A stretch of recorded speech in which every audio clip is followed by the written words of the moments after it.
Don't forget to like, subscribe and share the videos. It was asked in 2023, which means the previous year. It is a 50-mark question. So what are the direct and indirect subsidies provided to the farm sector in India? So first is what type question? It is a simple question. What?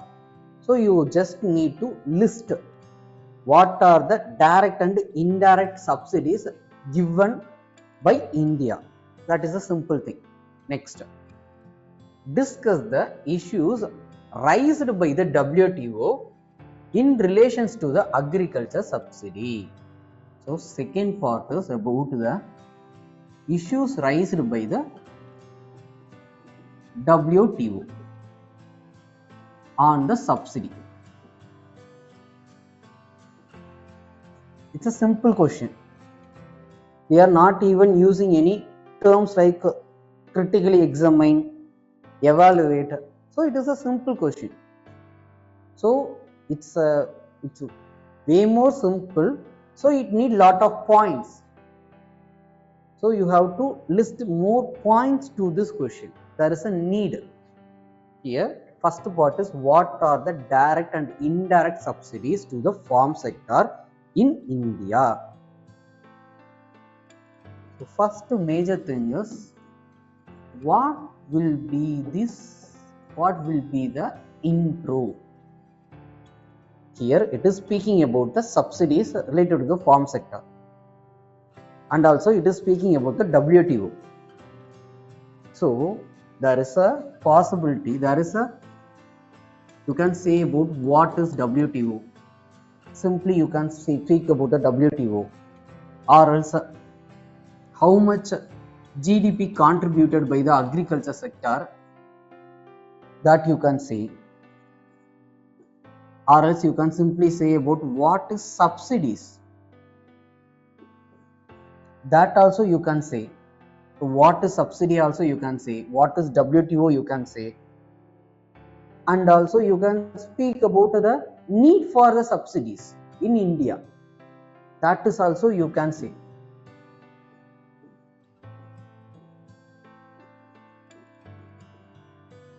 But when it comes to the intro, when it comes to the intro and it is an economic question, means it better to go with certain data more than definition. It will be somewhat, the answer will be look more of economic question. So try to infuse certain data.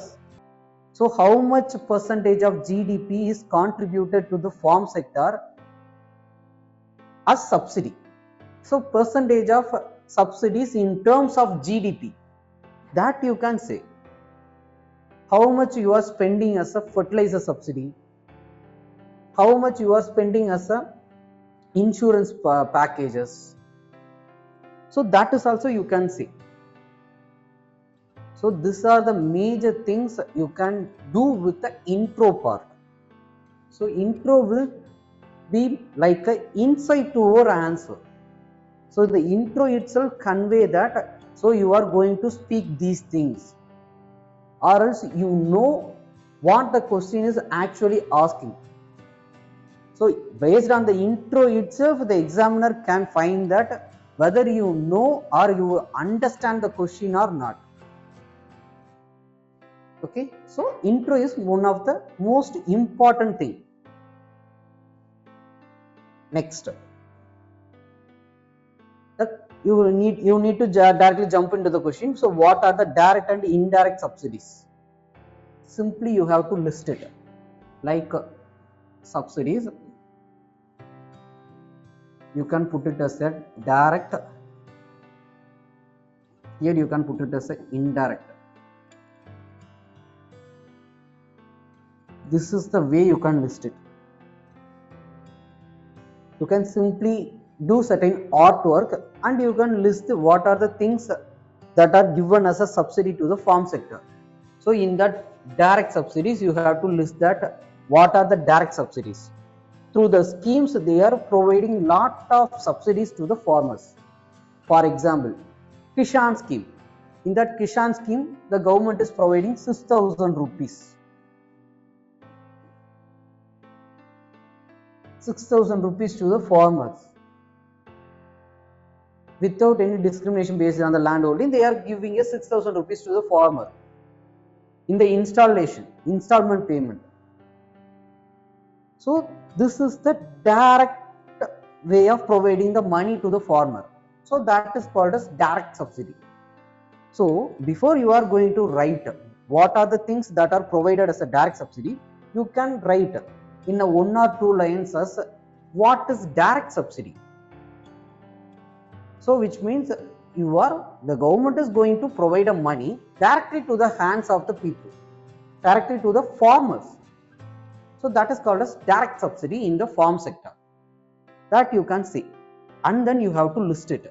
So through the PM Kishan scheme, the government is providing 6,000 rupees. So that is a direct subsidy. Next, through the scheme of the Pradhan Mantri Fasal Bima Yojana, it is an insurance scheme. By the way, the government is providing certain subsidy to the farmer.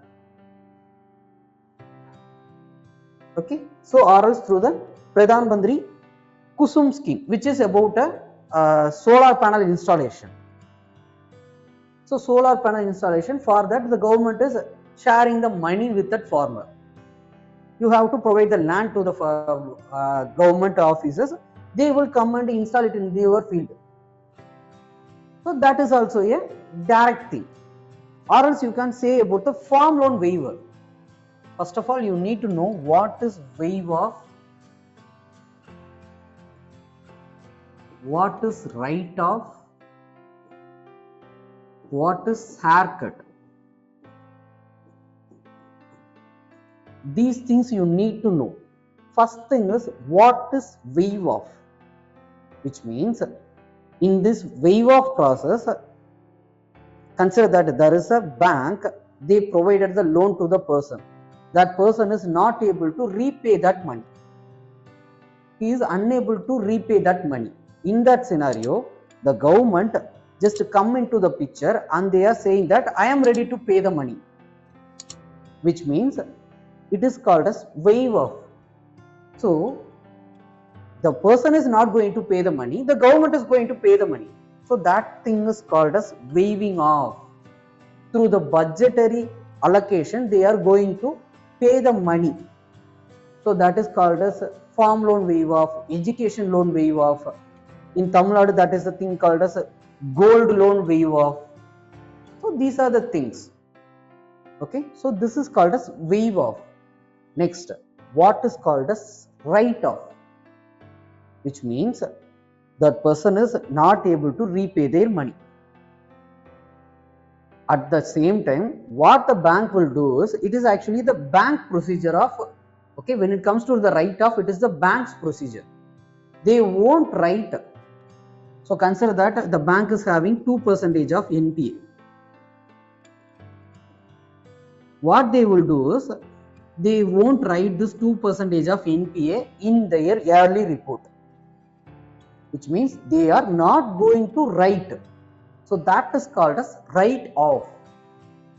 Why they are doing is, if it is considering that if it is a 2% of NPA or 10% of NPA in their book profit or in their book of they are maintaining record, means consider there is an investor who is going to see this NPA. Then whether they will invest in that bank or not, they won't, because this bank is containing this much of NPA. Why I need to invest in that bank? So for that only, to reduce the issues on that investor sides, they won't write it. So that is called as write off. Even though they are not writing it on their book profit or in their book record, they will do the process of getting back that money. Okay, that process will be happen, but it won't be right in their book. That is called as write off, which means in that write off procedure, no one is going to pay the money.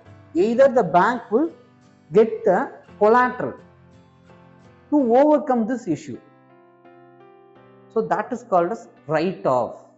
And then third thing is called as haircut, which means consider that you borrow money from the bank. You borrowed money from the bank and you are not able to pay the money.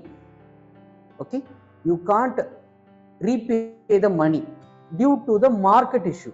Consider that it is a COVID-19 issue. At that scenario, you can't able to pay the money. At that scenario, what the bank will do is they will give certain haircuts, which means I'm going to reduce your interest payment. To try, if the interest payment is around 10,000 rupees, means you just pay 7,000 rupees. I'm giving certain haircut for you. So this is called as haircut. Okay, so these are the things you need to know. Now, so the farm loan waive off is actually a direct subsidy. So these are the certain things are called as direct subsidies. So what are the things of indirect subsidy? So fertilizer subsidy. In that fertilizer subsidy, what the government is actually doing is they will pay for you and you can get the fertilizer, or else they will transfer the money to you and you can buy the fertilizer from the godowns or something. So this is the thing called as fertilizer subsidy. And also there is a electricity subsidy. So you can use the electricity for the running of your water pumps. For the irrigation needs you can run it and the government will pay for you. So this is called as indirect subsidy. Okay, so they are not going to directly give you the money, but they will provide you certain indirect way of money supplied to you, or else either way, the way of kinds. So they will provide the fertilizers, electricity. So this is the way of providing the indirect subsidy. And then the infrastructure subsidy. For example, Krishi Sinchai Yojana. It is related to the irrigation scheme. It is related to the irrigation. In that scheme, what they will do is, if you are going to install a drip irrigation facility or else a sprinkler irrigation method in your field, means the government will do all the installation and they will pay for you. So that is called as indirect subsidy, or else infrastructure subsidy for irrigation. Okay, and then the R&D services, so extension services, that is also the indirect subsidy. So these are the things are called as indirect subsidy. Next, so you address the first question.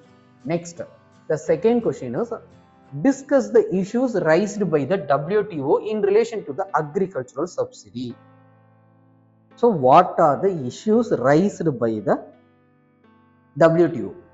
Here you can write about certain extra things about the WTO. That is called as different types of boxes of subsidies. That is important for this question because it is asking about a discuss part. So green box, blue box and amber box. You don't need to explain it in the more broad, you need not explain everything about this green, blue and amber box, but you have to give a crux of what is this and also what are the subsidies that are comes under this amber box. Amber box is called as the subsidies that is going to affect the international trade. It is act as a trade barrier, and India's most of the subsidies are comes under this amber box. So the subsidies that are comes under the amber box are called as the trade distortion or trade barrier.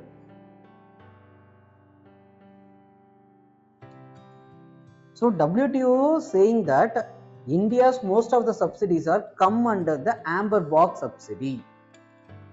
So you have to say what are these things and also what is the WTO saying about India's farm subsidy.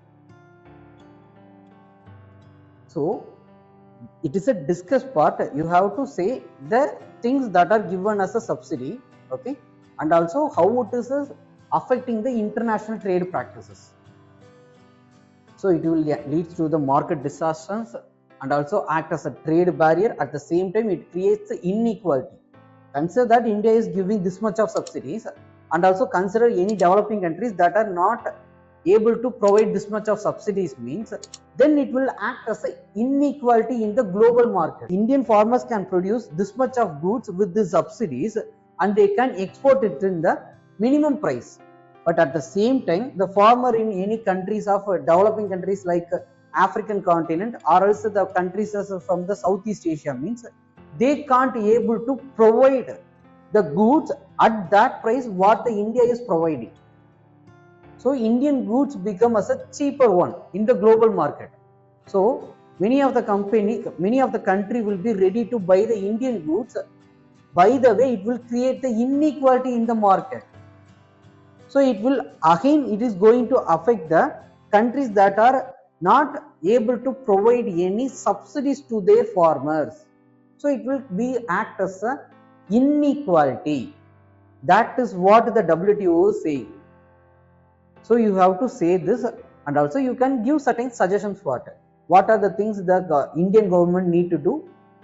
So you can give that the suggestions like more of providing any direct and indirect subsidies that is going to affect the trade. It is better to provide certain things that is going to enhances the farmers' productivity. So increases the spending on that R&D, research and extension services, means that will enhances the production.